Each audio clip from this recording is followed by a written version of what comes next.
криминални политички структури, како СДС, ДПМН и другите, тие немаат друг избор него да прифатат и тие да бидат криминалци.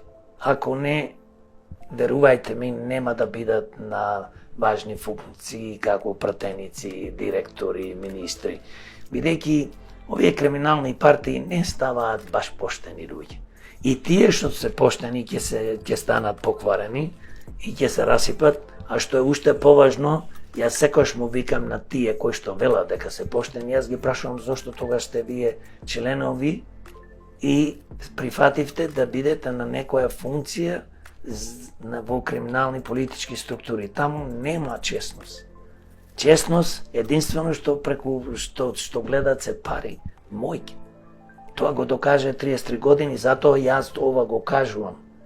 Има некој, ама тој некој фактички прави голема грешка која ќе се придружи на криминални структури.